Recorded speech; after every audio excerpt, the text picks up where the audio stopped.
जाता है? बता सकते हैं आप? 5 सितंबर को हमारे जो राष्ट्रपति डॉक्टर सर्वपल्ली राधाकृष्णन का जन्मदिन था और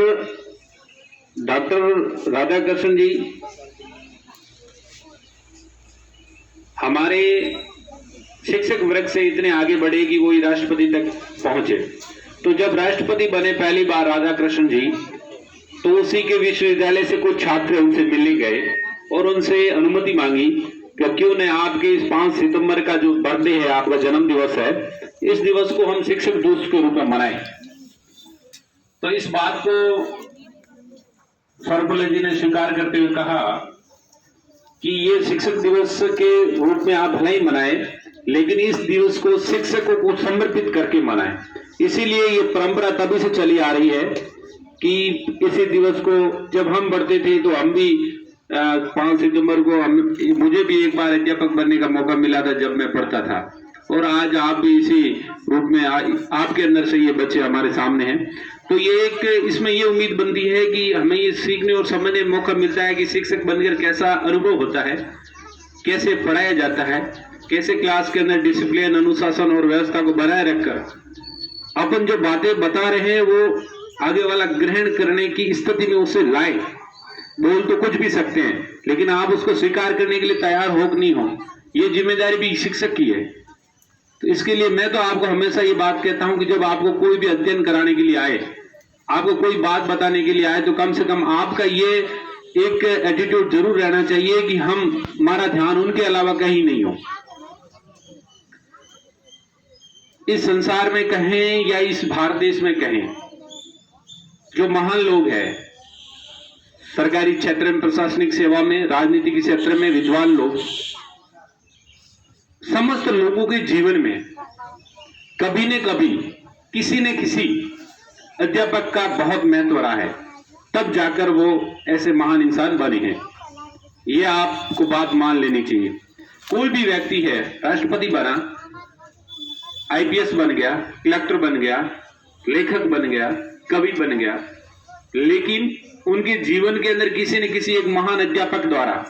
उस महान व्यक्ति को पढ़ाया गया, उसे मार्गदर्शन प्रदान किया गया और उसे के व्यक्तित्व के कौशल को बाहर निकाला गया, तब जाके वो उस स्थान पर पहुंचा। कई लोग ऐसे होते हैं वास्तव में बहुत ही ज्यादा काबिल होते हैं, लेकिन उन्हें उस तरह की व्यवस्था ही नहीं मिल पाती,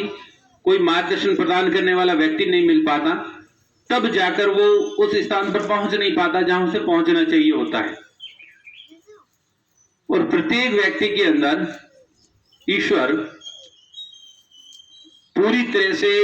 जो व्यवस्था है, जो उसका माइंड है, जो उसकी आईक्यू है, अलग अलग कुछ स्टेज हो सकते हैं, लेकिन कई मनोचिकित्सक ऐसा कहते हैं या मनोवैज्ञानिक ऐसा कहते हैं कि इंसान अपने दिमाग का कितना परसेंटेज बोलते हैं मुझे पूरा पता नहीं है, बहुत कम परसेंटेज यूज करता है। 90% के लगभग तो दिमाग मनुष्य यूज ही नहीं करता है, और जो मनुष्य 10% से ऊपर अपने दिमाग को यूज करना शुरू करता है, वो ही मनुष्य इस भीड़ से बाहर निकलता है, वही कुछ अलग बनता है, वही सबके लिए एक आदर्श बनता है, वही सबके एक पथ प्रदर्शक बनता है, और वो भीड़ का हिस्सा नहीं होता। तो ये कई ऐसी बातें हैं जो इस शिक्षक दिवस पर करनी चाहिए। और इस शिक्षक दिवस के ऊपर आपने आज विद्यालय में पढ़ाया, तो आपने महसूस भी किया होगा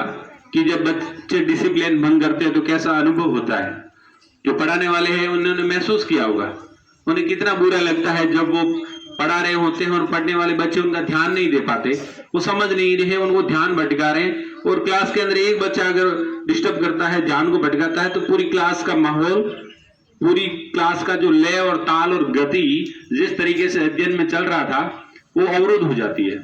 और तभी मान के चलो आप 5 से 7 मिनट वहीं रुक जाते हैं। जो पढ़ाने वाले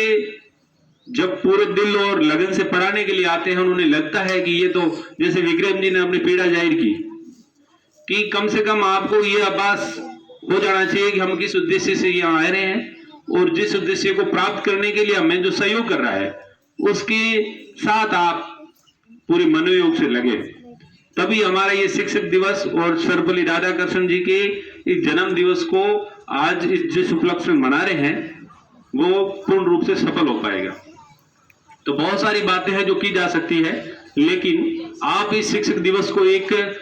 ऐसे दिवस के रूप में मनाएं जिसे कि एक ऐसा रास्ता, ऐसी दिशा अपन तैयार करें। और राधाकृष्णन जी कहते हैं, या एक कोटेशन है राधाकृष्णन जी का, जब मनुष्य को ऐसा लगता है कि मुझे सब आता है या मैं सब जानता हूं, तब से वो मनुष्य सीखना बंद कर देता है। ये आप एक समझे इस बात को। और मनुष्य के बारे में तो कहा जाता है कि जब तक वो जन्मता है और मृत्यु तक वो सीखता ही रहता है। और ये शिक्षा, मैं यूं नहीं कहता कि आप ये शिक्षा ग्रहण करके आप सिर्फ और सिर्फ किसी आमदनी के लिए, सिर्फ जीविकोपार्जन के लिए शिक्षा जरूरी है। शिक्षा व्यक्ति के संपूर्ण चहुमुखी विकास के लिए अति आवश्यक है। व्यक्ति का उठना बैठना, विचार, सोच, तर्कशीलता, बुद्धि का विकास, ये समस्त शिक्षा के द्वारा ही संभव है। तो इसके लिए आपको, जो गर्ल्स विशेष रूप से अगर ऐसा सोचती है कि हमें तो 10वीं 12वीं के पास कुछ करना ही नहीं है, हमें तो घर के अंदर चोले चौके करने हैं, तो ऐसा नहीं है। शिक्षा आपके व्यक्तित्व को आगे बढ़ाने में, आपके चार आसपास में जो और महिलाएं हैं उनके साथ अगर शिक्षित और अच्छी पढ़ी लिखी कोई महिला होगी तो उसका और उनका अगर कंपैरिजन किया जाएगा तो उसका महत्व, उसका इंपॉर्टेंस ज्यादा होगा। पढ़े लिखे होंगे तो अपने घर के अंदर अपने बच्चों को, आज के समय में सबसे इंपॉर्टेंट बात,